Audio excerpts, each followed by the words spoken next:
The auditorium of Oakmont High School was packed to capacity. Every seat filled with students, parents, and faculty members, all waiting for the final performance of the annual talent show. The air buzzed with anticipation and whispered conversations. On stage, a young black teenager stood in front of a grand piano. His clothes were worn, but clean, clearly hand-washed, and carefully pressed. His name was Terrell Jackson, and he was 16 years old. The room fell into an uneasy silence as he approached the instrument. Some people shifted uncomfortably in their seats. Others exchanged skeptical glances. In the front row, Mrs. Eleanor Whitmore, the school's music teacher, sat with her arms crossed and a thin smile on her lips, a smile that said she was waiting for failure. Terrell's hands trembled slightly as he sat down on the piano bench. He could feel hundreds of eyes on him, judging him before he'd played a single note. He closed his eyes for just a moment, took a deep breath, and placed his fingers gently on the keys. But to understand this moment, to truly comprehend what was about to happen on that stage, we need to go back to where it all began. Oakmont, Alabama, was the kind of small southern town where everybody knew everybody else's business. Founded in the 1800s, it still carried the weight of old traditions, old money, and old prejudices that refused to die. The town sat nestled among rolling hills and pine trees, with a main street that looked like it hadn't changed in 50 years. There was the First Baptist Church, with its white steeple reaching toward the sky, Miller's General Store, where locals gathered for morning coffee and gossip, and the Oakmont Diner, where the same families sat in the same booths every Sunday after service. But beneath the surface of Southern hospitality and friendly waves, Oakmont was deeply divided. The wealthy white families lived in the historic district with their antebellum homes and manicured lawns. The working-class neighborhoods sprawled out on the other side of the railroad tracks, where houses grew smaller and paint peeled from wooden siding. Oakmont High School was the only high school in the county, which meant it was where all these divided worlds collided every weekday morning. The school building itself was old, but well-maintained, with red brick walls covered in ivy and tall windows that let in the Alabama sunshine. It was here, in this school, in this town, that our story truly begins. Terrell Jackson had lived in Oakmont his entire life, but he'd never quite felt like he belonged. At 16, he was tall and lean, with intelligent eyes that seemed to notice everything and say nothing. His clothes were always clean, but obviously second-hand, and he carried himself with a quiet dignity that some people mistook for pride. For the past 8 months, Terrell and his mother had been living at the Grace Community Homeless Shelter on the edge of town. It wasn't something they talked about, and Terrell did his best to hide it at school. He'd leave early each morning so no one would see where he came from, and he'd stay late at the library pretending to study until the shelter's doors opened for the evening. His mother, Patricia Jackson, worked 2 jobs just to keep them fed. During the day, she cleaned houses for the wealthy families in the historic district. At night, she waitressed at the Oakmont Diner, serving coffee and pie to people who barely looked at her face. She rarely complained, but Terrell could see the exhaustion in her eyes, the way her shoulders slumped when she thought he wasn't looking. Life hadn't always been this hard. 2 years ago, they'd had a small house on Maple Street, nothing fancy but theirs. Terrell's father, Marcus Jackson, had worked as a custodian at the Alabama School of Fine Arts in Birmingham. He'd been a quiet man with gentle hands and a love for music that he'd tried to pass on to his son. But then came the cancer diagnosis. Stage 4. 6 months to live, the doctors said, though he'd fought for 8. The medical bills had piled up faster than the Jacksons could pay them. After Marcus died, the house went into foreclosure, and Patricia and Terrell found themselves with nowhere to go. Through it all, Terrell held on to one thing: his father's love of music, particularly the piano. It was the one connection he still had to the man who'd raised him, the one dream that kept him going when everything else fell apart. Now, let me introduce you to Mrs. Eleanor Whitmore. At 52 years old, Eleanor Whitmore had been teaching music at Oakmont High School for 25 years. She wore her gray hair in a tight bun, favored pearls and cardigans, and carried herself with the rigid posture of someone who'd never questioned their place in the world. Mrs. Whitmore prided herself on her high standards. She'd studied piano at a prestigious conservatory up north, had performed in several regional orchestras before settling down to teach, and she believed firmly that musical talent was something you were born with, or more accurately, something that came with the right breeding and proper training. In her classroom, there were photographs of famous composers on the walls, all of them white and European. There were quotes about discipline and dedication, and there was an unspoken but clearly understood hierarchy about who had real musical potential and who was simply wasting her time. She'd never say it outright, of course. Mrs. Whitmore was too refined for that, too aware of how things needed to be phrased in modern times. But her actions spoke louder than words ever could. The way she'd light up when certain students played, the way she'd offer extra help and encouragement to the children of doctors and lawyers, the way she'd dismiss others with a tight smile and a comment about natural limitations. Mrs. Whitmore believed in maintaining standards, you see. And in her mind, those standards had a very specific look. It was a Tuesday morning in late September when Terrell Jackson walked into Mrs. Whitmore's music appreciation class for the first time. The class was an elective, and Terrell had chosen it carefully. He'd seen it as a chance to be near music, to learn more about the compositions he'd been teaching himself to be in a room with a piano, even if he wasn't allowed to play it. Mrs. Whitmore stood at the front of the classroom, her hands clasped in front of her, waiting for the students to settle into their seats.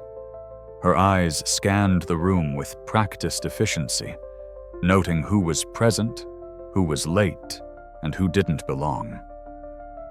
When her gaze landed on Terrell, there was the briefest flicker of something in her expression. Not quite surprise, not quite disapproval, but something in between.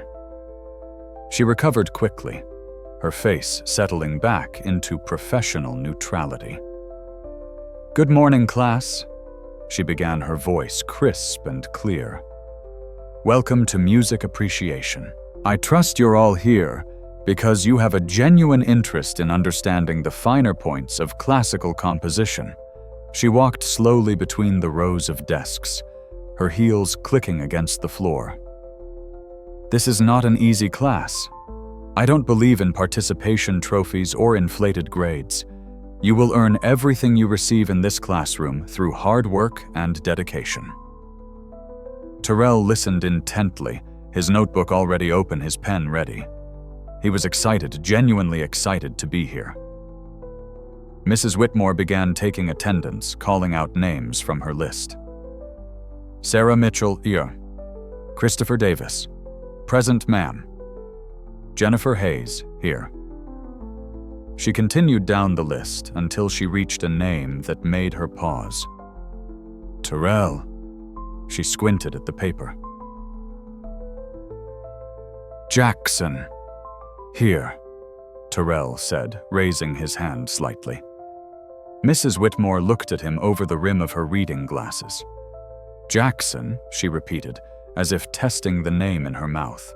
Are you sure you're in the right classroom? A few students turned to look at Terrell. He felt heat rising in his cheeks but kept his voice steady. Yes, ma'am. Music, Appreciation Room 214.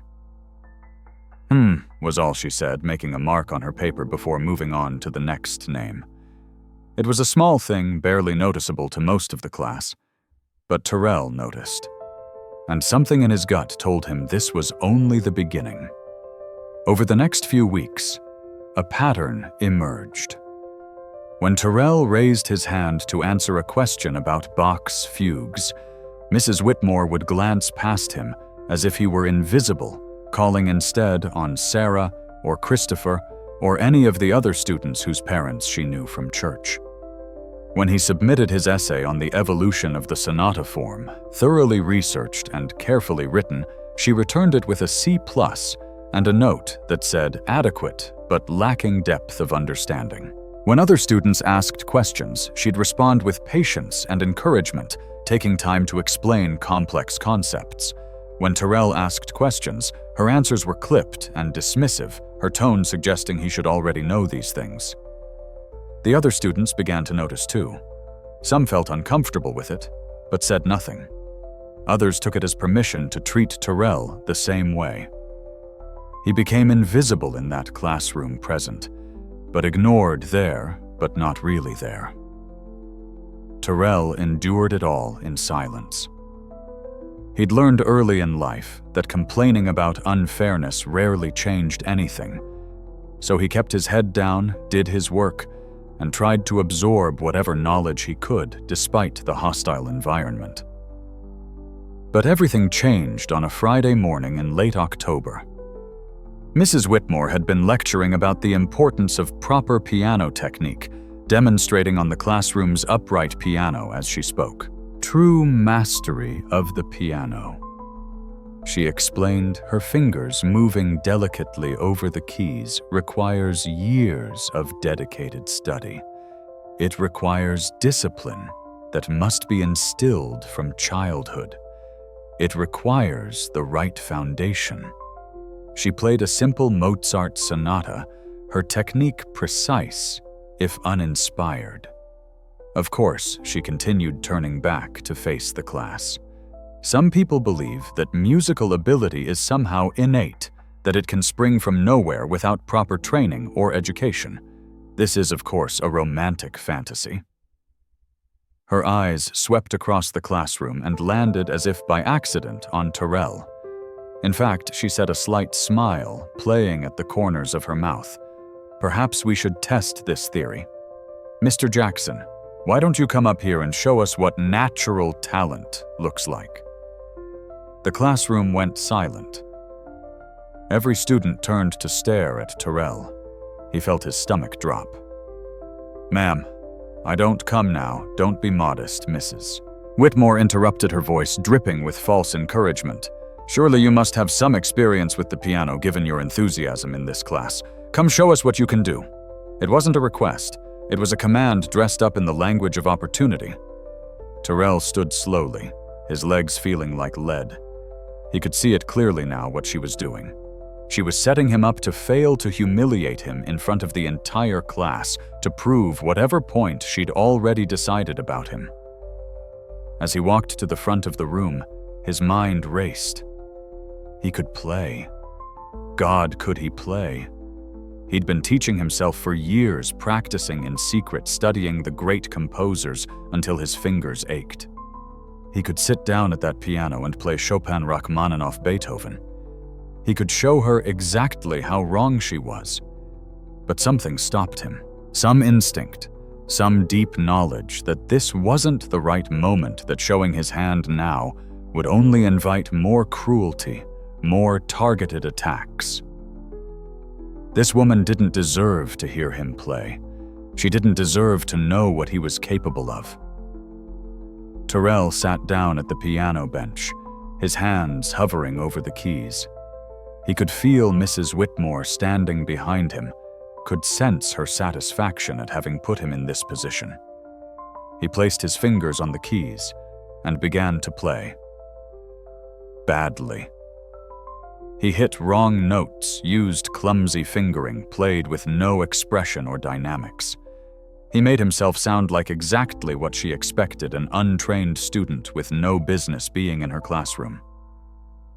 After about 30 seconds of painful playing, Mrs. Whitmore put a hand on his shoulder. "That's quite enough, thank you, Mr. Jackson. You may return to your seat." As Terrell walked back to his desk, he heard the barely suppressed laughter from some of his classmates. He heard Mrs. Whitmore's voice, sugar-sweet and poisonous. "Well, class?" I think that demonstration proves my earlier point quite effectively. Natural talent is a myth. Without proper training, without the right foundation, musical ability simply cannot exist. Terrell sat down, his face burning with shame. Not because he'd played badly, he'd chosen that, but because he'd been put in that position at all, because his dignity had been stripped away for the entertainment of others, because a teacher who should have been encouraging him had instead used him as a cautionary tale. That night, lying on his cot at the shelter, Terrell made himself a promise. One day, Mrs. Eleanor Whitmore would hear him play for real. One day, she would know exactly how wrong she'd been. One day, he would prove her wrong in a way she could never deny or dismiss. He just had to wait for the right moment. Life at Grace Community Homeless Shelter followed a strict routine, one that Terrell had learned to navigate with precision. The shelter opened its doors at 6 in the evening and closed them at 7 in the morning. During those 13 hours, Terrell and his mother shared a small section of the common sleeping area, separated from other families by thin curtains that offered the illusion of privacy, but blocked nothing. The shelter smelled of industrial cleaning products, cheap soap, and too many bodies in too small a space. At night, the sounds of crying babies, snoring adults, and whispered conversations created a symphony of desperation that made sleep difficult.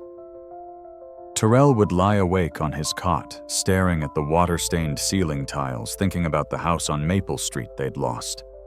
He'd think about his old bedroom with the posters on the walls and the desk where he'd done his homework.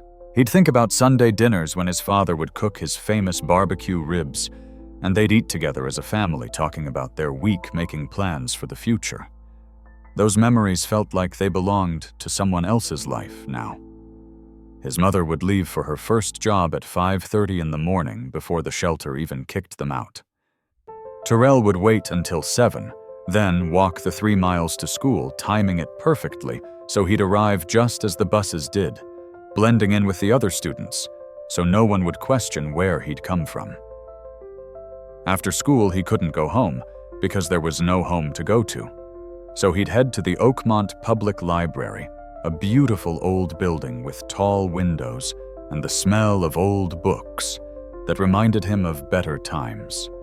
Mrs. Henderson, the head librarian, was a kind woman in her 60s who never asked questions about why Terrell spent so much time there. She'd let him stay until closing time at 8 sometimes, sneaking him granola bars or pieces of fruit when she thought he looked too thin. It was in the library's computer lab that Terrell continued his musical education. He'd pull up YouTube videos of piano masters watching their hands, studying their technique. He'd read articles about music theory, about the lives of great composers, about the structure of sonatas and concertos and fugues. He'd discovered a website that offered free sheet music, and he'd print out pages of Chopin nocturnes and Beethoven sonatas, spending what little money he had on printer credits. He'd study the notation during class, during lunch, during any spare moment he could find, memorizing the notes until he could hear the music in his head. But reading sheet music and watching videos could only take him so far. He needed to actually play, to put his hands on real keys and feel the music flow through his fingers. That's when he remembered the old church. St. Matthew's Baptist Church had been abandoned for 5 years, ever since the congregation had merged with First Baptist and moved into their larger, newer building. The old church sat at the end of Willow Street, its white paint peeling its stained glass windows, dusty and cracked, its doors locked with a chain that had rusted over time. But Terrell had discovered quite by accident one afternoon that the side door was broken. With a little effort, it could be pulled open just enough for a skinny 16-year-old to slip inside. The interior of the church was dim and dusty pews still lined up in neat rows, as if waiting for a congregation that would never return. Sunlight filtered through the stained glass, creating pools of colored light on the wooden floor. And there, on the raised platform where the choir had once stood, was an old, upright piano. The first time Terrell saw it, his heart had leaped in his chest. He'd approached it slowly, almost reverently, and lifted the fallboard to reveal the yellowed ivory keys. Some were chipped, others stuck when he pressed them, and the whole instrument was terribly out of tune. But it worked, and it was his secret. From that day on, Terrell's routine expanded. After the library closed at 8, he'd make his way to St. Matthew's. He'd slip through the broken door, light a few candles he'd brought from the dollar store, and play. In that abandoned church, with no one to hear him, but the dust and the silence, and maybe God, Terrell Jackson became a pianist. He worked through the pieces he'd memorized, his fingers finding the notes despite the piano's imperfections. He played Chopin's Nocturne in E-flat, major letting the melancholy melody fill the empty space. He tackled Beethoven's Moonlight Sonata, the third movement's rapid arpeggios echoing off the old walls. He attempted Rachmaninoff's Piano Concerto Num. 2, one of the most technically demanding pieces in the classical repertoire. He made mistakes, of course. Without a proper teacher, he sometimes used incorrect fingering or missed the nuances of dynamics and expression. But he had something that couldn't be taught: passion. Pure, undiluted love for the music itself. Playing in that church, Terrell felt connected to his father in a way he couldn't explain. Marcus had always said that music was a language that spoke when words failed, that it could express the deepest parts of the human soul. Terrell was beginning to understand what he'd meant. Sometimes when he was deep in a particularly emotional passage, tears would stream down his face without him realizing it. The music became a way to process his grief over his father's death, his shame about living in a shelter, his anger at how Mrs. Whitmore treated him, his fear about an uncertain future. He'd play until his fingers hurt, until his back ached from sitting on the old bench, until he'd look at his watch and realize it was past 10 o'clock, and he needed to get back to the shelter before they locked the doors. Then he'd carefully close the fall board, blow out the candles, and slip back out into the night, carrying the music with him like a secret fire in his chest. But despite this sanctuary, despite the music, Terrell's daily life remained a struggle. At school, Mrs. Whitmore's treatment of him hadn't improved. If anything, it had gotten worse since the day she'd forced him to play in front of the class. She seemed to take particular pleasure in highlighting his inadequacies, using him as a constant example of what not to do, how not to think about music. Class, she'd say, "Can anyone tell me why Mozart's Piano Sonata, number 16 in C major, is significant?" Hands would go up, and she'd call on them one by one. But if Terrell raised his hand, which he'd stopped doing after the first few weeks, she'd look right through him, as if he didn't exist. When she handed back graded essays, his would always have more red ink than anyone else's. More corrections, more criticisms, despite the hours he'd spent researching and writing. Other students noticed the pattern. Some felt uncomfortable with it, but said nothing, not wanting to draw Mrs. Whitmore's ire themselves. A few, the ones who came from old Oakmont families and had absorbed their parents' prejudices like second-hand smoke, began to echo her dismissiveness. "Why are you even in this class?" Brad Morrison had asked him one day after class. "It's not like you'll ever do anything with music." Terrell had just packed up his books and walked away, refusing to give Brad the satisfaction of a response. There was one student, though, who'd shown him kindness. Her name was Emily Chen, and she was a talented violinist whose parents had moved to Oakmont from California when her father took a job at the university in Birmingham. Emily was smart enough to be in Mrs. Whitmore's good graces, but decent enough to see how wrong the teacher's treatment of Terrell was. "She's awful to you," Emily had whispered to him one day as they left class.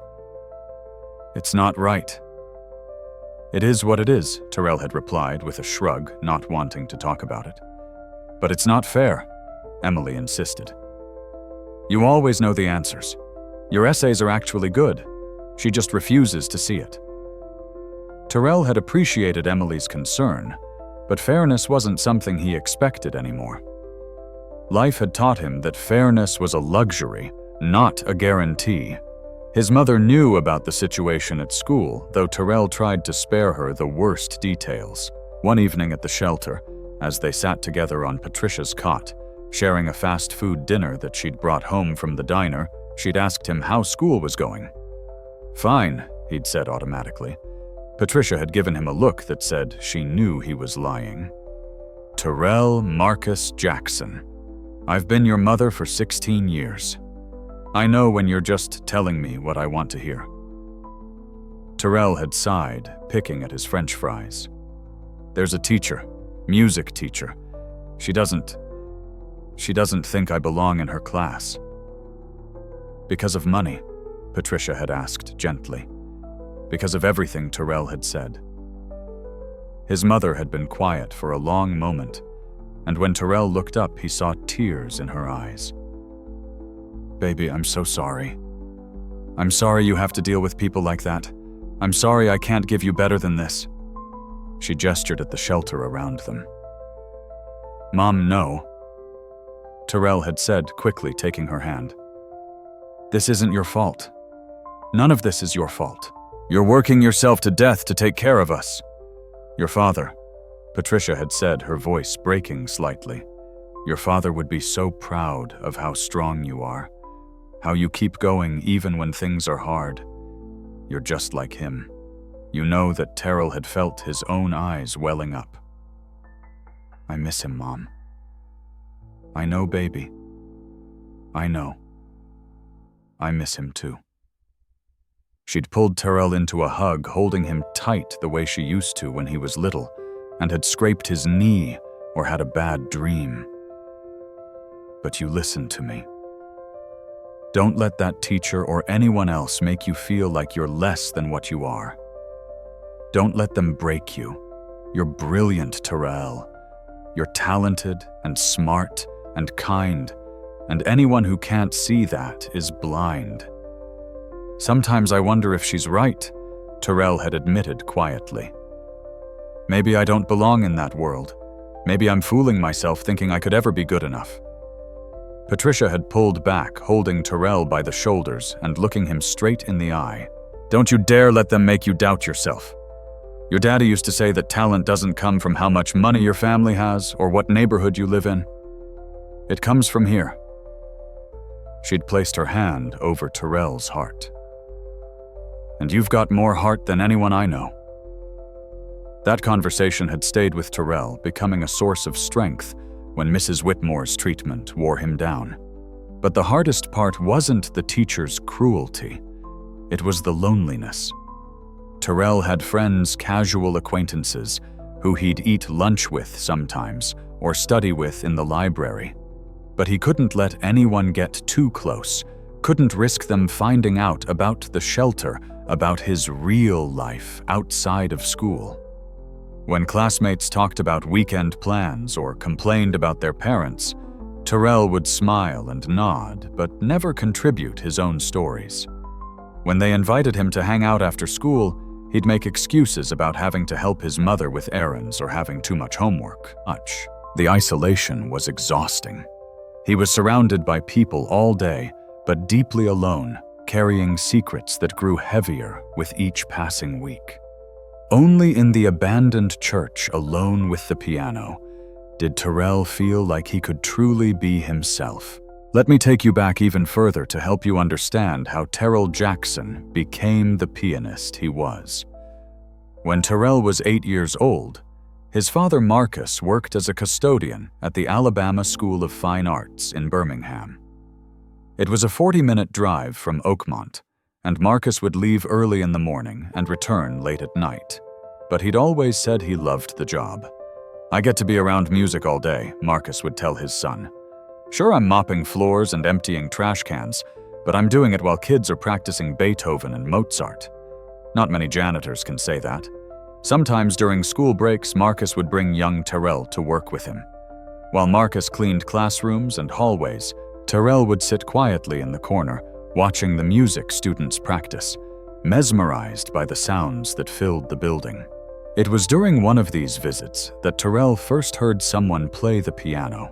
He'd been sitting in a hallway doing homework while his father worked when music began flowing from one of the practice rooms.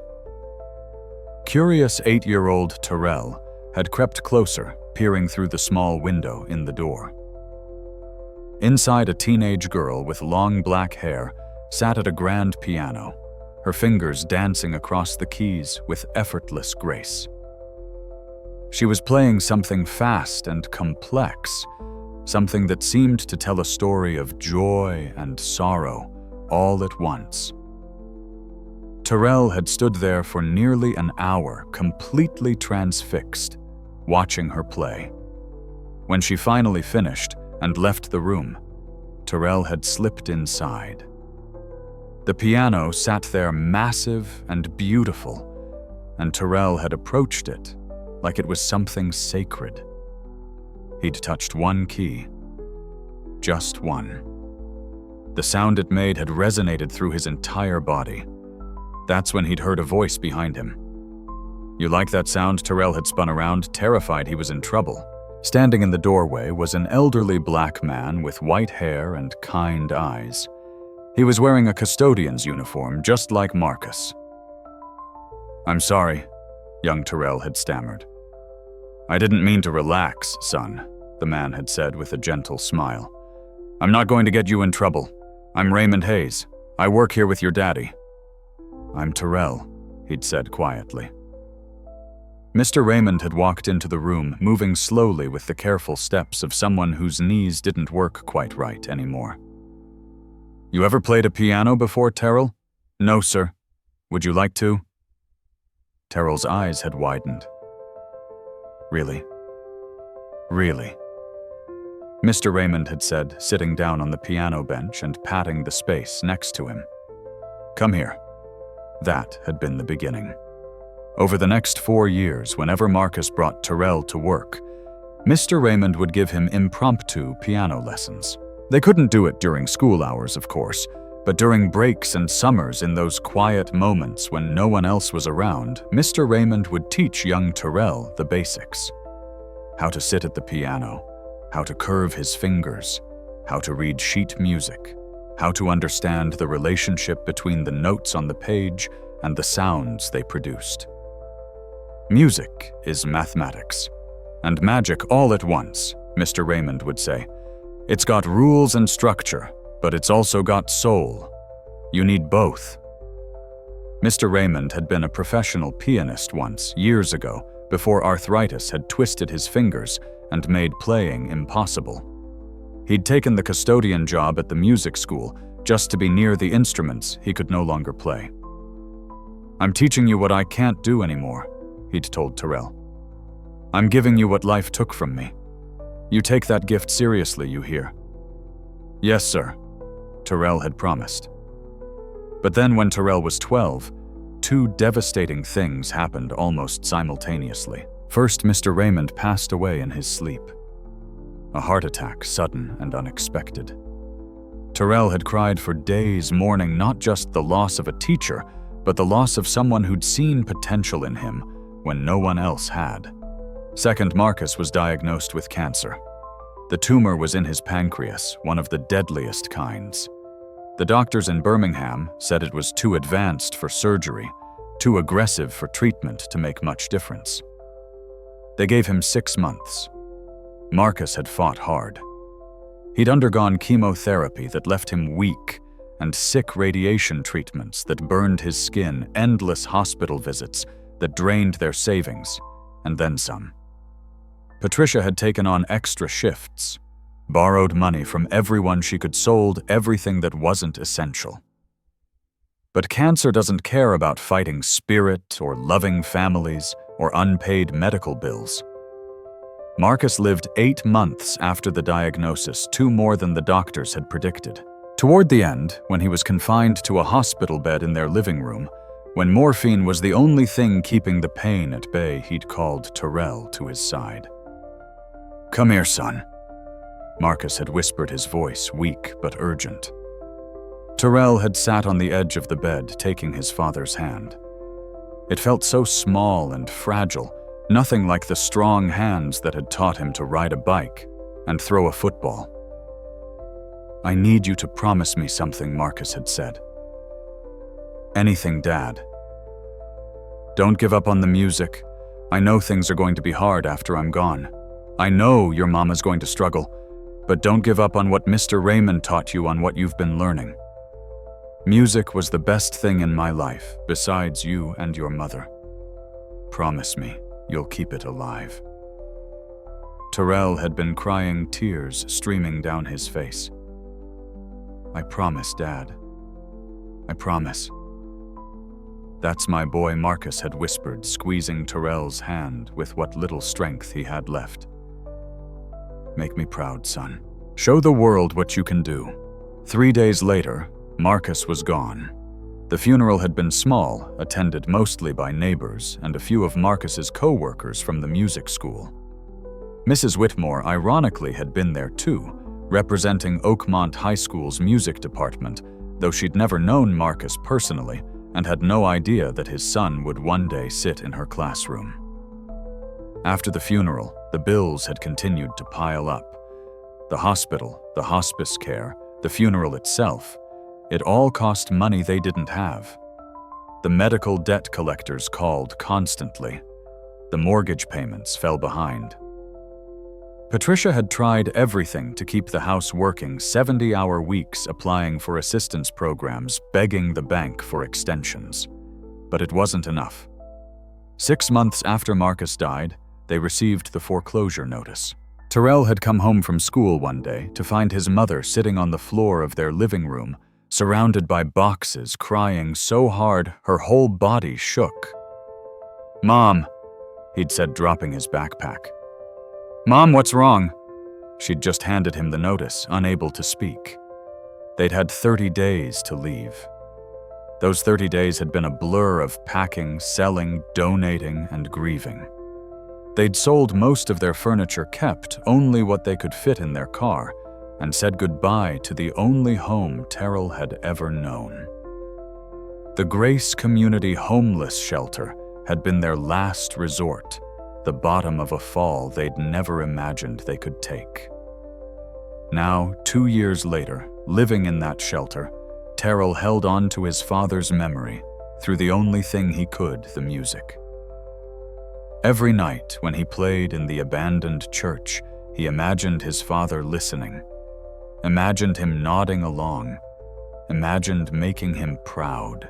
The promise he'd made at that hospital bedside had become his North Star, the one thing that kept him going when everything else felt hopeless. But keeping that promise in the face of Mrs. Whitmore's cruelty, in the face of poverty and prejudice and daily humiliation, was harder than 14-year-old Terrell could have imagined when he'd made it. There were days when he wanted to give up, to drop the music class, to stop going to the abandoned church, to let the dream die. But then he'd remember his father's face, weak and dying, but still full of hope for his son's future.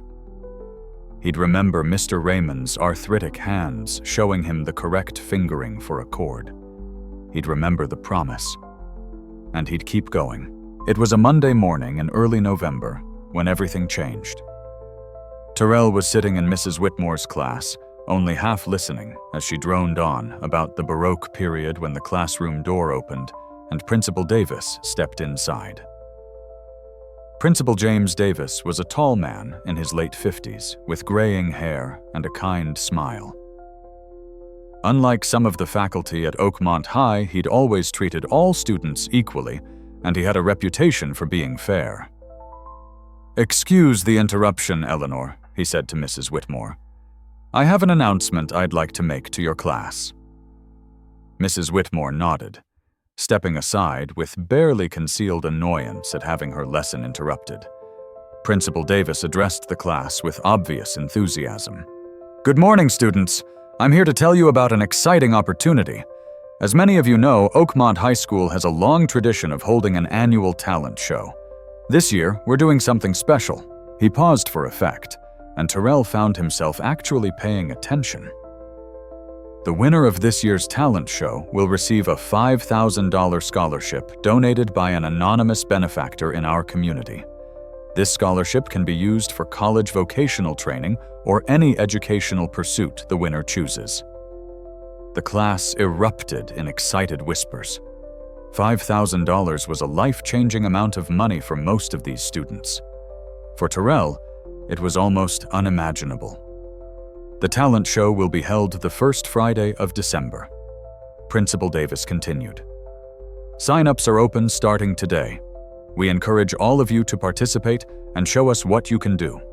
Musical performances, dance, poetry, magic tricks, anything goes, as long as it's school appropriate." He smiled at the class. "I look forward to seeing what our talented students can offer. Mrs. Whitmore here will be one of our judges along with myself and 2 other faculty members. Sign-up sheets are posted outside the main office. Good luck." With that, he left, and Mrs. Whitmore resumed her lecture, though no one was really listening anymore. The entire class was buzzing about the talent show and the scholarship. $5,000. Terrell's mind raced. $5,000 could change everything. It could get him and his mother out of the shelter. It could pay for first and last month's rent on an apartment. It could buy groceries for months. It could give them a chance to actually start rebuilding their lives. And he knew without a shred of doubt that he could win. He could play piano in a way that none of these students could match. He'd spent years teaching himself hundreds of hours practicing in that abandoned church. He could perform Rachmaninoff, Chopin, Beethoven pieces that would blow everyone away. But then reality crashed down on him like a wave. Mrs. Whitmore was one of the judges. Mrs. Whitmore, who had humiliated him in front of the class. Mrs. Whitmore, who had made it clear she thought he had no musical ability whatsoever. Mrs. Whitmore, who would have the power to vote against him no matter how well he played. The excitement drained out of him, replaced by familiar resignation. After class, as students crowded around Mrs. Whitmore, asking about the talent show, Terrell packed his bag, slowly preparing to leave. "Mr. Jackson." Mrs. Whitmore's voice cut through the chatter. "A word, please." Terrell's stomach sank, but he approached her desk. "Yes, ma'am." The other students had filed out, leaving them alone in the classroom. Mrs. Whitmore looked at him with an expression that might have been concern on someone else's face, but on her looked like pity. "I wanted to talk to you about the talent show," she said, her voice taking on that saccharine quality that Terrell had learned to dread. "I noticed you seemed interested during the announcement." "I was thinking about it," Terrell said carefully. "Well, I feel it's my duty as your teacher to give you some advice." She folded her hands on her desk. The talent show is a wonderful opportunity for students who have actual talent to showcase, but it can also be quite embarrassing for students who overestimate their abilities. Terrell felt anger rising in his chest, but kept his face neutral. "I understand. Do you?" Mrs. Whitmore leaned forward slightly. "Terrell, I say this with your best interests at heart. You would be setting yourself up for public humiliation if you signed up to perform musically. We all saw what happened when you attempted to play piano in class. I would hate to see you embarrass yourself in front of the entire school." She smiled, that tight, false smile. "Perhaps you might consider a different kind of talent. Or perhaps it would be better to sit this one out entirely. There's no shame in knowing your limitations." Every word was a carefully aimed dart, designed to discourage without being overtly cruel. And Terrell could see the calculation behind it. She was trying to get him to voluntarily withdraw before he even tried.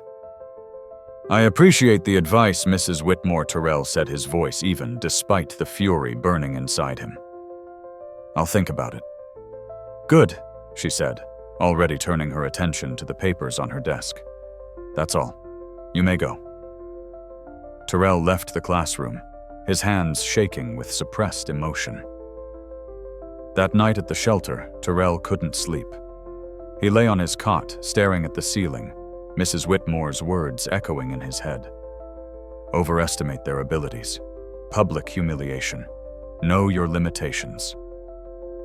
Part of him wanted to forget the whole thing. Why set himself up for disappointment? Even if he played perfectly, Mrs. Whitmore could vote against him. She had that power.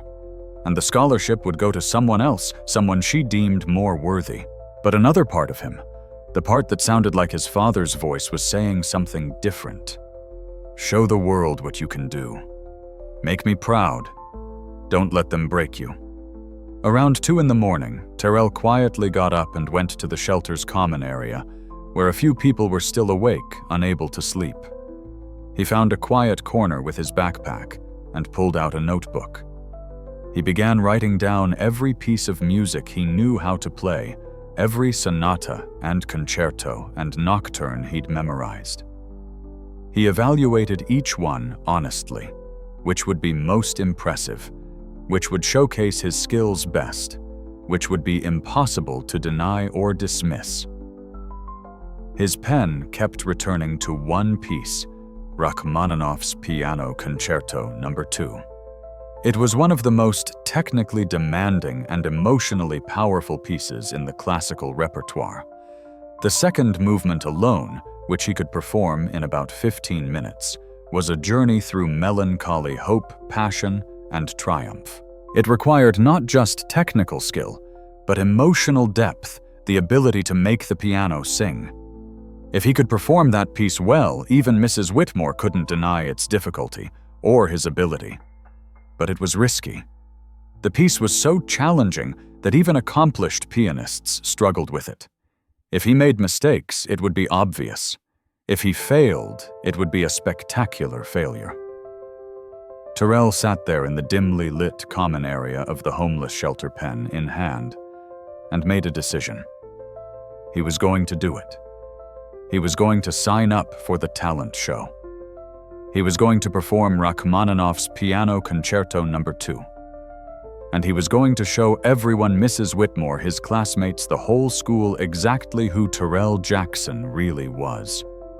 The next day at school, Terrell went to the main office during lunch. The sign-up sheet for the talent show hung on a bulletin board already filling up with names. He saw Sarah Mitchell had signed up for a vocal performance, Brad Morrison for a comedy routine, Emily Chen for a violin solo. Terrell picked up the pen attached to the clipboard, his hand hovering over the paper for just a moment. Then he wrote his name, Terrell Jackson. Under talent, he wrote piano performance. It was done. No going back now. The next 3 weeks became a blur of intense preparation. Every night after the library closed, and before the shelter opened, Terrell would make his way to St. Matthew's abandoned church. He'd light his candles, sit at the old out-of-tune piano, and practice Rachmaninoff's Piano Concerto No. 2 until his fingers ached and his back hurt from sitting so long. The second movement, which he'd chosen to perform, started with a hauntingly beautiful melody in the left hand, deep and resonant. It built slowly, adding layers of complexity until it reached moments of passionate intensity before settling back into quiet contemplation. Every note had to be perfect. Every dynamics marking had to be precise. Every emotional shift had to be authentic. Terrell practiced the same passages over and over, sometimes spending an entire hour on just a few measures, getting the phrasing exactly right, making sure his fingers had memorized the movement so completely that he could play it in his sleep. He watched videos of famous pianists performing the piece, Vladimir Ashkenazi, Martha Argerich, Yuja Wang. He studied their interpretations, their hand positions, their emotional expressions. He learned from them, but also tried to find his own voice within the music. Some nights when he was deep in the practice, something magical would happen. The shabby, abandoned church would fall away. The out-of-tune piano would sound perfect in his ears, and he would lose himself completely in the music. In those moments, he wasn't a homeless teenager practicing in secret. He was just a conduit for Rachmaninoff's genius bringing beauty into the world. But the road to the talent show wasn't smooth. Word had spread through school that Terrell had signed up to perform piano. The reaction was mixed. Emily Chen had approached him in the hallway after class one day. "I heard you're doing a piano performance," she'd said. "That's brave. What are you playing, Rachmaninoff's Piano Concerto No. 2? Terrell had answered. Emily's eyes had widened. "Seriously, that's really advanced. Like conservatory level advanced." "I know. Can you actually play it?" she'd asked, not unkindly, but with genuine curiosity. Terrell had just smiled. "I guess we'll find out." Others weren't so supportive. Brad Morrison had cornered him in the cafeteria one day, loud enough for everyone nearby to hear. "Hey, Jackson, I heard you signed up for the talent show. Playing piano, right?" "That's right," Terrell had said, not looking up from his lunch. "Dude, why would you do that to yourself?" Brad had laughed. "We all saw what happened when Mrs. Whitmore made you play in class. You were terrible. Why would you embarrass yourself like that in front of the whole school?" Several students had been listening, waiting to see how Terrell would respond. He'd looked up at Brad, his expression calm. "Maybe I was just having an off day." "Yeah, right," Brad had scoffed. "You can barely play chopsticks, and you're going to perform in the talent show. Good luck with that." Terrell had gone back to eating his lunch, refusing to engage further. But Brad's words had stung more than he wanted to admit. The worst part, though, was Mrs. Whitmore herself. She'd made it her mission to discourage Terrell at every opportunity. In class, she'd make pointed comments about students who didn't know their limits or who thought they were better than they actually were. One day, she'd given a lecture about the importance of realistic self-assessment in music. "Confidence is important," she'd said, pacing at the front of the classroom. "But there's a fine line between confidence and delusion. A true musician knows the difference between aspiration and actual ability." She'd looked directly at Terrell when she said it. "Some people watch YouTube videos and think they understand music," she continued. "They think that watching someone play makes them able to play. But true mastery comes from years of formal training, from understanding not just the notes, but the theory, the history, the cultural context. It cannot be achieved through shortcuts." The message was clear. Terrell was delusional to think he could perform at the talent show. But with each discouraging comment, each dismissive look, each attempt to make him quit, Terrell's resolve only grew stronger.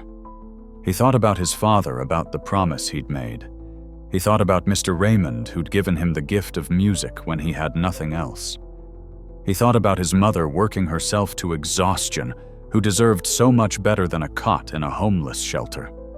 The $5,000 scholarship would change their lives. It was worth fighting for. 2 weeks before the talent show, Terrell ran into a significant problem. The piano at St. Matthew's Church had been deteriorating. Years of abandonment and fluctuating temperatures had taken their toll. One evening, when Terrell arrived for practice, he discovered that several keys in the middle register had stopped working entirely. He'd tried everything, checking for stuck hammers, cleaning the keys, even attempting basic repairs with YouTube tutorial guidance. But he wasn't a piano technician, and the damage was beyond his ability to fix. Panic had set in. He had 2 weeks until the talent show, and he'd just lost his practice piano. That night, lying awake at the shelter, Terrell had tried to think of alternatives. The school's music room had a piano, but it was locked after hours, and Mrs. Whitmore had the only key. The library didn't have a piano. He couldn't afford to rent practice time at a music studio. He was stuck. The next day at school, feeling desperate, Terrell had done something he rarely did. He asked for help. He'd found Emily Chen between classes. "Emily, can I ask you something?" "Sure," she'd said, closing her locker. "Do you know anywhere I could practice piano?" Like after hours, Emily had looked at him curiously. "What about the music room? Mrs. Whitmore keeps it locked. What about at home?" Terrell had hesitated, not wanting to reveal too much. "We don't have a piano."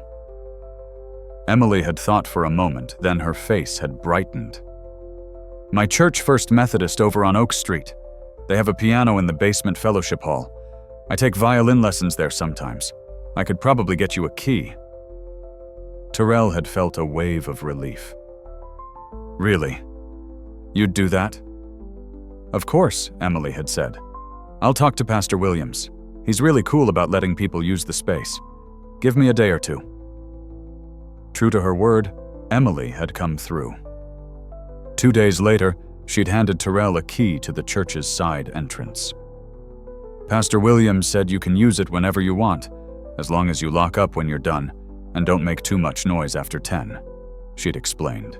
"He's just happy to have someone using the piano." "Emily, Thank you," Terrell had said, genuinely moved by her kindness. "I really appreciate this. Just promise me one thing," she'd said with a smile. "What's that?"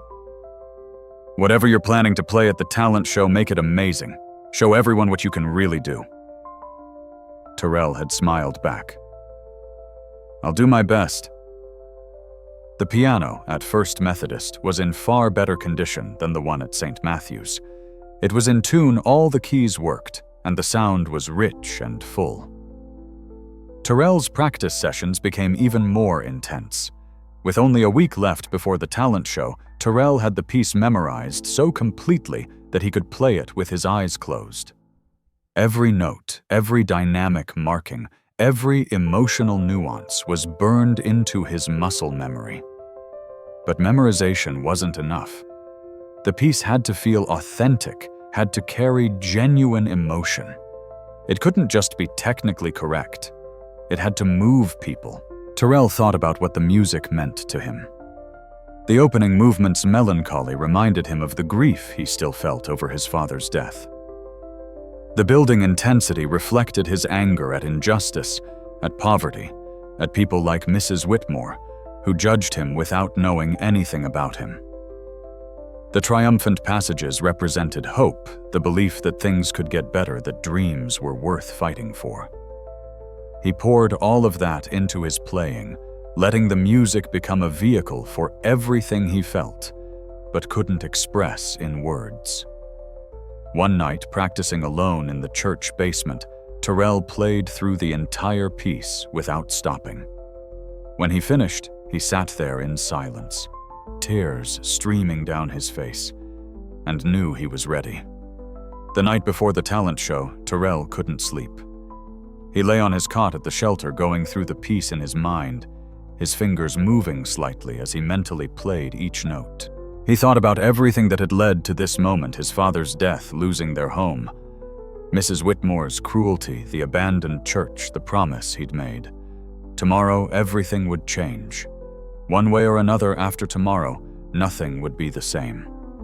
His mother, who slept on the cot next to his, had sensed his anxiety. "Terrell," she'd whispered in the darkness. "You awake?" "Yeah, Mom." "You nervous about tomorrow?" "Terrified," he'd admitted. She'd reached over and taken his hand. "Your daddy and I, we always knew you were special. Not because you were our son, but because you had this light in you, this determination. Whatever happens tomorrow, I'm proud of you. You hear me? I'm so proud of you for being brave enough to try." "What if I fail?" Terrell had asked, voicing the fear that had been gnawing at him. "Then you fail," Patricia had said simply. "But at least you'll fail trying, which is better than never trying at all." And baby, I don't think you're going to fail. I think you're going to show them all who Terrell Jackson really is." Those words had given him comfort, and eventually Terrell had drifted off to sleep. Tomorrow was the day. Tomorrow he would either prove everyone wrong or prove Mrs. Whitmore right. Tomorrow everything would change. The morning of the talent show, Terrell woke up before dawn. The shelter was still quiet, most people still asleep in their cots. He lay there in the darkness, his heart already racing with anticipation and fear. Today was the day. After weeks of preparation, after years of practice in secret today, he would finally show the world who he really was. He got up carefully, trying not to wake his mother, and made his way to the shelter's bathroom. In the harsh fluorescent light, he stared at himself in the mirror. He looked tired, dark circles under his eyes from restless sleep. But there was something else in his expression, too. Determination. "You can do this," he whispered to his reflection. "You were born to do this." When he returned to the sleeping area, his mother was awake, sitting on her cot with a gentle smile on her face. "Morning, baby," she said softly. "How you feeling?" "Scared," Terrell admitted. "But ready." Patricia stood and pulled him into a hug. "I managed to get tonight off from both jobs," she said. "I'll be there front row watching you shine." Terrell felt his eyes welling up. "Mom, you didn't have to do that. We need the money." "Hush now," she interrupted. "Some things are more important than money. I wouldn't miss this for the world. Your daddy would have wanted me there, and I'm going to be there." At school that day, Terrell could barely focus on his classes. The talent show would begin at 7 that evening in the school auditorium. All day, students talked about it, speculating about who would win the scholarship, sharing excitement about their own performances. Several people had come up to Terrell throughout the day. "Heard you're playing piano tonight," one classmate said. "That true?" "Yeah," Terrell responded. "Brave," the classmate said with a shrug, walking away. Others were less kind. Brad Morrison had found him at lunch again. "Last chance to back out, Jackson," Brad said with a smirk. "Save yourself the embarrassment." Terrell had just looked at him calmly. "I'll see you tonight." In Mrs. Whitmore's class that afternoon, the tension was palpable. She went through her lesson with her usual precision, but Terrell noticed she kept glancing his way, a slight smile playing at her lips. After class, as students filed out, she called to him. "Mr. Jackson, a moment." Terrell approached her desk, his stomach tight. "I wanted to wish you luck this evening," she said, though her tone suggested she thought he'd need more than luck. "I do hope you've prepared something appropriate for your skill level. The scholarship is quite competitive, and it would be a shame to see you publicly fail at something beyond your capabilities." "I appreciate the concern," Mrs. Whitmore, Terrell said evenly, "but I'm confident in my preparation." Her eyebrows rose slightly. "Confidence is admirable, Mr. Jackson, but as I've told you before, it's important to be realistic about one's limitations."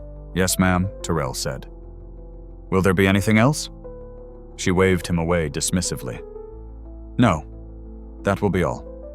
I'll see you this evening." As Terrell left the classroom, he felt a surge of anger mixed with determination. Mrs. Whitmore was so certain he would fail, so convinced she knew exactly who he was and what he was capable of. Tonight, he would prove her wrong. The hours between the end of school and the start of the talent show felt like both an eternity and no time at all.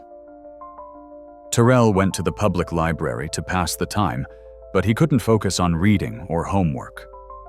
His mind kept going through the piece, mentally practicing each passage, each transition, each emotional shift. At 6 o'clock, he made his way back to the school. The auditorium was already filling up with families and students.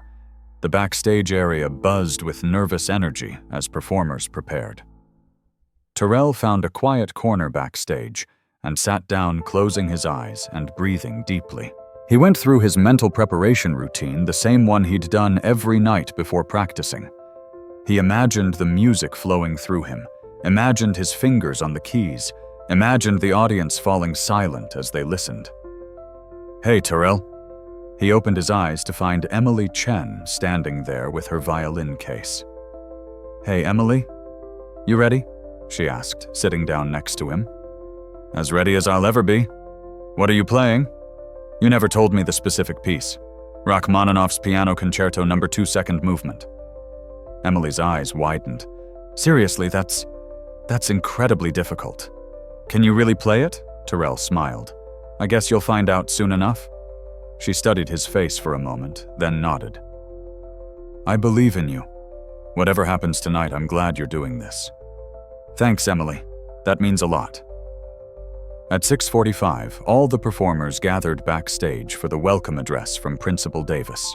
There were 15 acts, total singers, dancers, a comedy routine, a magic act, Emily's violin solo, and Terrell's piano performance.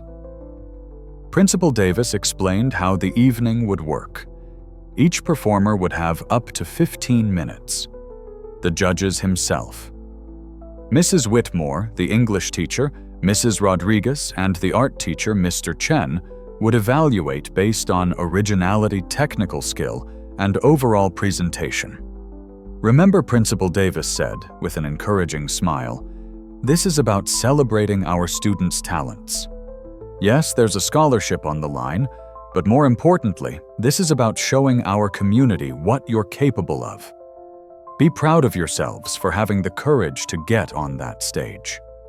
As the performers dispersed to prepare, Terrell noticed Mrs. Whitmore in the wings, clipboard in hand, talking to the other judges. She caught his eye for a moment, and that same thin smile crossed her face. At 7 o'clock sharp, the house lights dimmed, and Principal Davis walked onto the stage to enthusiastic applause. "Good evening, everyone, and welcome to Oakmont High School's annual talent show." The show began. Sarah Mitchell sang a beautiful rendition of a popular ballad. Her voice was lovely, well-trained, and the audience applauded warmly. Brad Morrison did his comedy routine, which got plenty of laughs, though. Terrell noticed the humor was fairly derivative. A group of junior girls performed a dance routine to a current pop song. Their choreography was tight and energetic. One by one, the performers took the stage, each showcasing their talents. Some were excellent, others mediocre, but all received encouraging applause. Emily performed a violin solo by Bach, and she was stunning. Her technique was flawless, her emotional expression genuine. Terrell clapped loudly for her when she finished, knowing she had a real shot at winning. Finally, after nearly 2 hours of performances, Principal Davis took the stage again. And now for our final performance of the evening. We have Junior Terrell Jackson performing on piano. Terrell. This was it. Terrell walked out onto the stage, his heart pounding so hard he was sure the audience could hear it. The stage lights were bright, making it hard to see the faces in the crowd, but he could feel hundreds of eyes on him. The grand piano sat center stage waiting. As Terrell walked across the stage, he heard whispers from the audience. He knew what they were thinking. The boy from the wrong side of town, the kid from the homeless shelter, the student who couldn't even play a simple tune when Mrs. Whitmore had asked him to. What was he doing up there? Terrell reached the piano and adjusted the bench, sitting down carefully. He placed his hands in his lap for a moment, took a deep breath, and looked out at the audience. In the front row, he spotted his mother. Patricia was wearing her best dress, the one she usually saved for church, and her eyes were already shining with tears. Next to her, miraculously, was an empty seat, as if someone was sitting there with her. Terrell liked to think it was his father present in spirit, if not in body. In the judges' section, Mrs. Whitmore sat with her arms crossed, that familiar expression of smug anticipation on her face. She was waiting for him to fail, confident that he would. Terrell placed his hands on the keys. The auditorium fell completely silent, and he began to play. The first notes of Rachmaninoff's Piano Concerto No. 2 floated out into the auditorium, delicate and haunting. Terrell's left hand carried the main melody in the opening measures, deep and resonant, each note ringing out with perfect clarity. The melody was melancholic yearning, like a voice calling out across a vast distance. In the audience, people who had been shifting in their seats, preparing for an awkward or mediocre performance, went still. Those opening measures were deceptively simple, but Terrell played them with such emotional depth that they gripped the heart immediately. This wasn't just technical proficiency. This was music being felt, being lived, being breathed into existence. Terrell's eyes were closed now, his body swaying slightly with the rhythm. His hands moved across the keys with fluid grace, fingers dancing through runs and arpeggios that should have been impossible for someone his age, someone without formal training, someone who'd learned from YouTube videos and an elderly janitor's lessons, half remembered from childhood. But here was the truth, that Mrs. Whitmore had never understood talent. Doesn't care about your circumstances. Genius doesn't require permission. Music doesn't check your bank account or the color of your skin before it chooses to flow through you. The piece began to build, Terrell's right hand joining the left, adding layers of complexity and harmony. The tempo increased slightly, tension mounting like storm clouds gathering on the horizon. In the front row, Patricia Jackson had her hands pressed to her mouth, tears streaming down her face. She'd known her son had been learning piano, had practiced in secret, but she'd never heard him play like this. She'd never imagined this level of skill, this depth of artistry. Around her, other audience members were equally transfixed. Parents who had come to support their own children found themselves leaning forward, drawn into the music. Students who had mocked Terrell in the hallways sat with their mouths slightly open, unable to believe what they were hearing. And in the judges' section, Mrs. Eleanor Whitmore's expression had transformed from smug satisfaction to something else entirely. Her arms had uncrossed. Her clipboard had lowered. She was staring at Terrell with a mixture of shock, disbelief, and something that might have been fear. This couldn't be happening. The boy who had played so badly in her classroom, the homeless student she'd dismissed as talentless and delusional, was playing one of the most technically demanding pieces in the classical repertoire. Not just playing it, mastering it.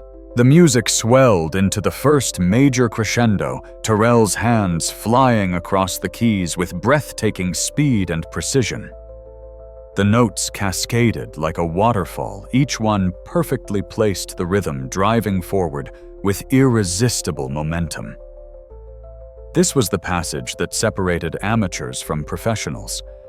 This was where technique alone wasn't enough. You needed strength, stamina, emotional courage to bring the music to life. Terrell had all of it. His body moved with the music, leaning into the loud passages, pulling back for the quiet moments. Sweat beaded on his forehead from the physical exertion, but his face showed only deep concentration and profound emotion. The piece moved into its middle section, slower and more introspective. Here, Terrell's touch became gossamer light, coaxing, whisper-soft sounds from the piano. The melody floated above gentle arpeggios, speaking of longing and loss and memories of better days. Patricia thought of Marcus, of the husband she'd lost, and cried harder. In the audience, others felt their own losses, their own griefs reflected in the music. Terrell wasn't just playing notes on a page. He was telling a story, his story, everyone's story, about pain and perseverance and the refusal to give up. The music built again this time, with even more passion and intensity. Terrell's hands moved with absolute authority across the keyboard, his left hand thundering out bass notes, while his right hand sang out the melody high above. This was the emotional heart of the piece, the moment where yearning transformed into determination, where sorrow gave way to hope. The piano seemed to cry out to rage against injustice, to demand to be heard. Several people in the audience were crying, now moved beyond words by what they were witnessing. Mrs. Rodriguez, one of the judges, had put down her pen entirely, no longer even pretending to take notes. Mr. Chen, the art teacher, sat with tears in his eyes. Principal Davis's face showed a mixture of pride and amazement.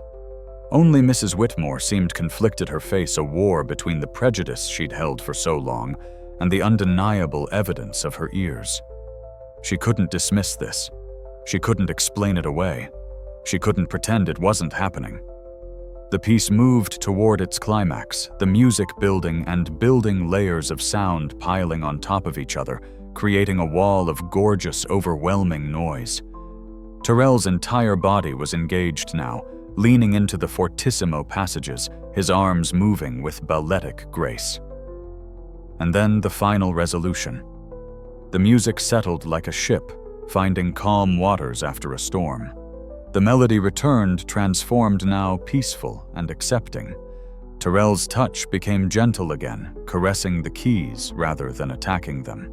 The last notes hung in the air, a simple chord that seemed to contain all the complexity that had come before, all the pain and joy and struggle and triumph. Terrell held the final chord, letting it ring out until it faded naturally into silence.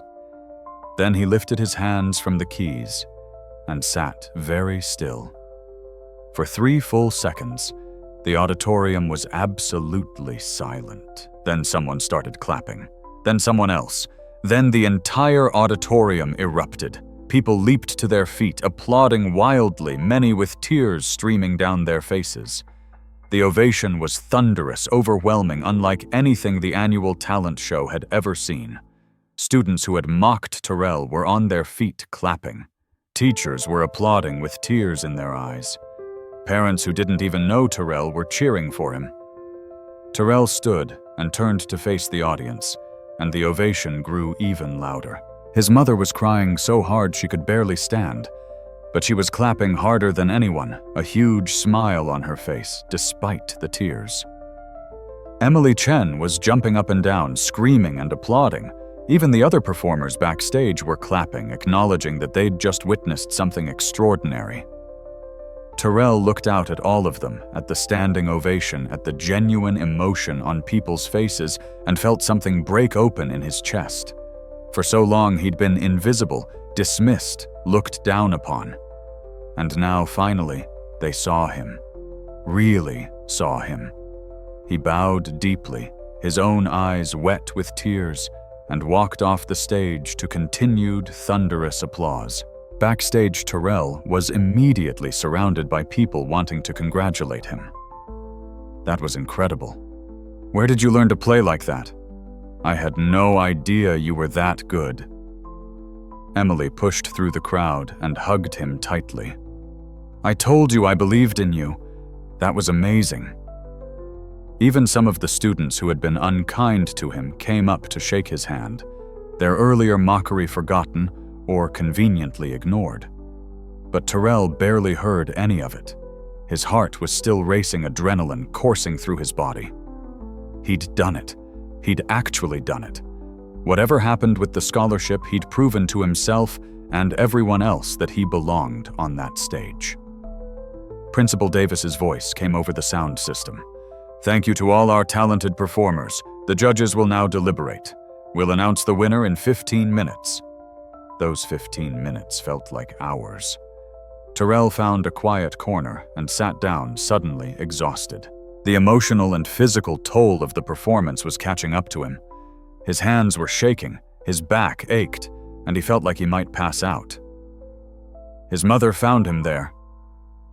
Baby, she said, kneeling down in front of him and taking his hands. Baby, you were magnificent. I have never been more proud of anyone in my entire life." "Did I do okay?" Terrell asked, suddenly needing her reassurance. "Okay," Patricia laughed through her tears. "Terrell, you were perfect. Better than perfect. Your father was there. I swear to God he was there watching you, and he was so proud." They sat together, mother and son, holding hands and waiting. Finally, Principal Davis took the stage again. The audience, which had been buzzing with conversation, fell silent. "Ladies and gentlemen," he began, "our judges have made their decision. I want to start by saying that every single performer tonight showed tremendous courage and talent. You should all be incredibly proud of yourselves." He paused, holding an envelope. "However, there can be only one recipient of the $5,000 scholarship. And this year the decision was, well, it was unanimous. The winner of this year's talent show is Terrell Jackson for his piano performance." The auditorium exploded in applause again. People were on their feet, cheering, whistling. Terrell sat backstage, frozen in disbelief. He'd won. He'd actually won. "Go," Emily said, pushing him toward the stage. "Go get your scholarship." Terrell walked back onto the stage in a daze. Principal Davis met him there with a huge smile and handed him a large ceremonial check for $5,000. "Congratulations, Terrell," the principal said, shaking his hand warmly. "That was one of the most remarkable performances I've ever seen. You have a rare gift, son." "Thank you, sir," Terrell managed to say, his voice thick with emotion. The audience continued to applaud as Terrell stood there, holding the check, barely able to believe this was real. In the front row, his mother was sobbing with joy. In the judges' section, Mrs. Whitmore sat very still, her face unreadable. After the applause finally died down and the audience began to file out, Terrell was surrounded by well-wishers again. People he barely knew were congratulating him, asking him about his plans, treating him with a respect and attention he'd never experienced before. It was overwhelming and wonderful and terrifying all at once. Finally, the crowd thinned, and Terrell found himself face to face with Mrs. Whitmore. She stood a few feet away, holding her clipboard, looking at him with an expression he couldn't quite read. "Mr. Jackson," she said finally, "may I speak with you privately?" Terrell nodded, and they walked to a quiet corner of the now mostly empty auditorium. For a long moment, Mrs. Whitmore said nothing, just looked at him. Then slowly she spoke. "I owe you an apology," she said, the words clearly difficult for her. "I misjudged you, badly. What you did tonight, that level of skill, that depth of artistry, I've been teaching for 25 years and I've rarely seen anything like it." Terrell waited, saying nothing. "I allowed my own preconceptions to blind me to your talent," she continued, still not quite able to meet his eyes. "That was wrong of me, unprofessional and frankly cruel. I'm sorry." The apology felt forced, incomplete, like she was saying what she knew she should say, rather than what she truly felt. But it was something.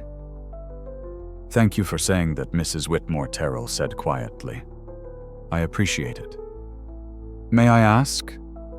She said, her voice taking on a note of genuine curiosity. "Where did you receive training?" "Who was your teacher?" Terrell thought about Mr. Raymond, about those stolen lessons in practice rooms. He thought about YouTube videos and library books and a broken piano in an abandoned church. He thought about his father's encouragement and his mother's unwavering belief in him. "I taught myself mostly," he said, "with some help from people who believed in me along the way." Mrs. Whitmore's eyes widened slightly. She seemed about to say something else, then stopped herself. Finally, she just nodded. "Well," she said, "you have a remarkable future ahead of you, Mr. Jackson. I hope you'll pursue music seriously." "I plan to," Terrell said. After Mrs. Whitmore walked away, Emily came running up. "What did she say?" she apologized. Terrell said, still processing it. "Good," Emily said fiercely. "She should. She was horrible to you." Terrell shrugged. "It doesn't matter now. She doesn't matter now." And it was true. Mrs. Whitmore's opinion, which had weighed on him so heavily for months, suddenly felt insignificant.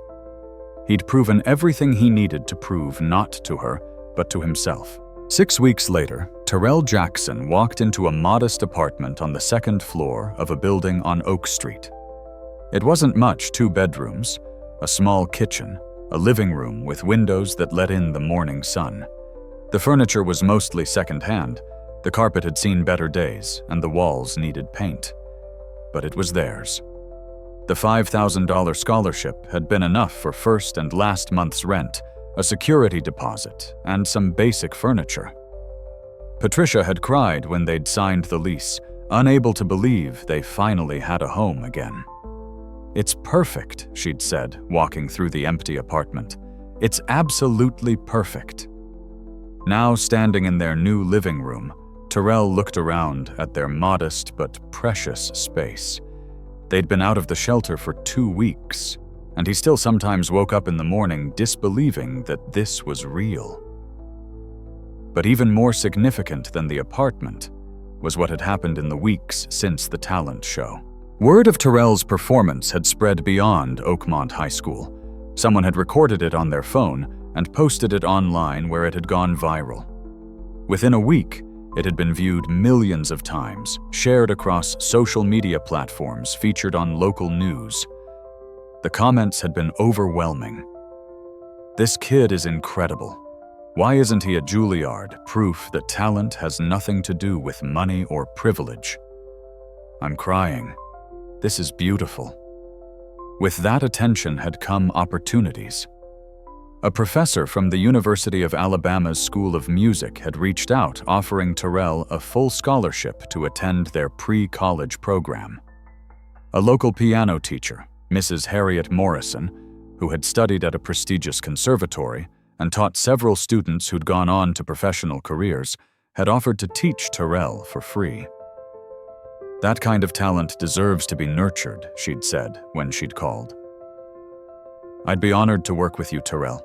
An instrument company had even donated a beautiful upright piano to the Jacksons, which now sat against the wall in their new living room. Terrell ran his fingers along the keys of that piano, now still amazed that it was his to play whenever he wanted. His mother came out of the kitchen where she'd been unpacking dishes. "You going to play something?" she asked with a smile. "Maybe," Terrell said. "Play your daddy's favorite?"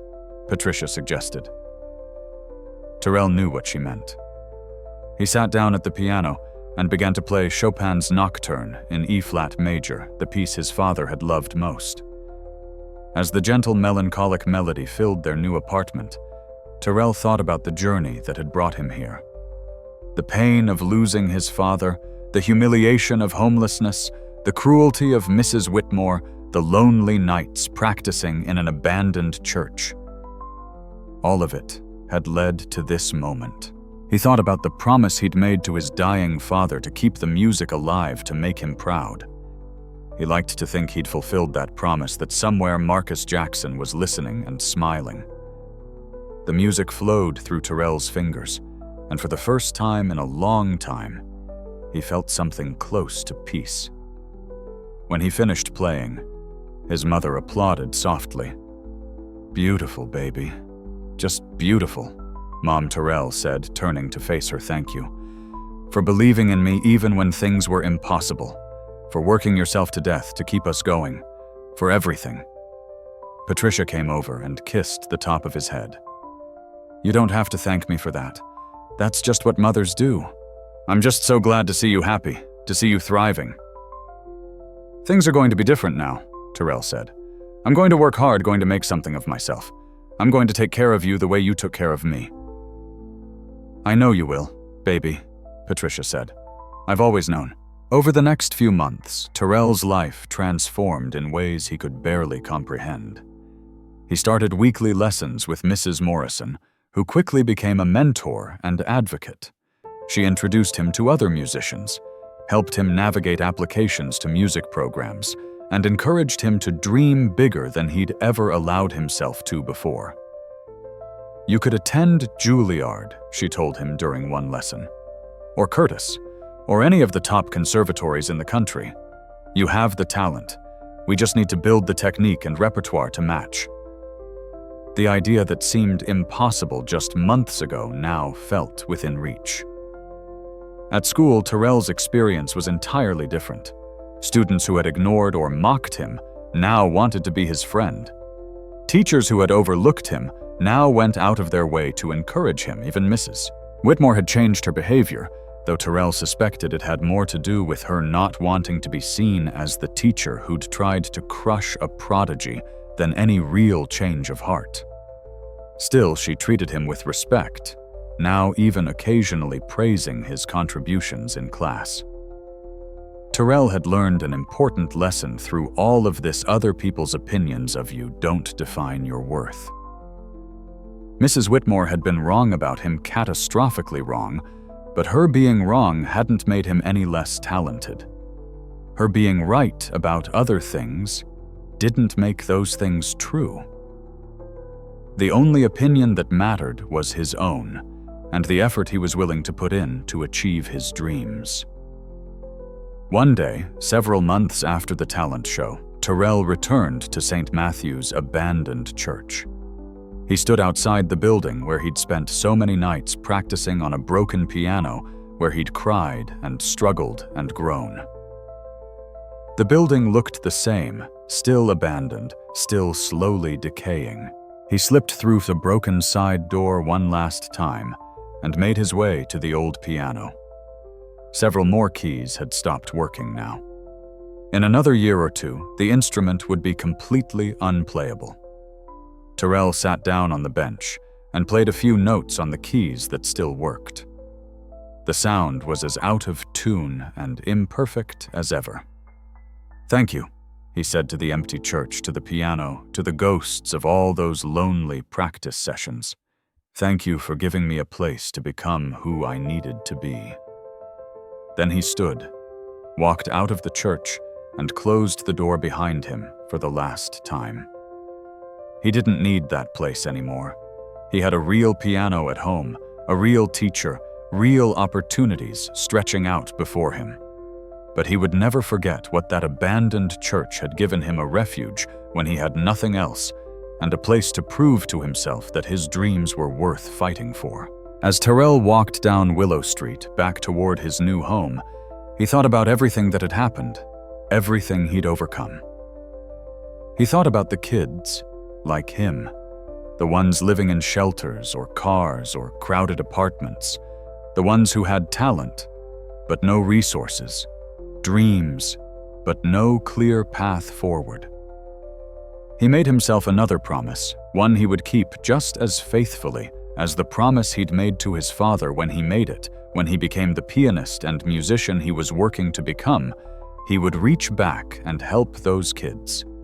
He would be for them what Mr. Raymond had been for him, someone who believed in their potential and gave them a chance. Because talent doesn't care about your circumstances. Genius doesn't require permission. And sometimes the most beautiful music comes from the most unexpected places.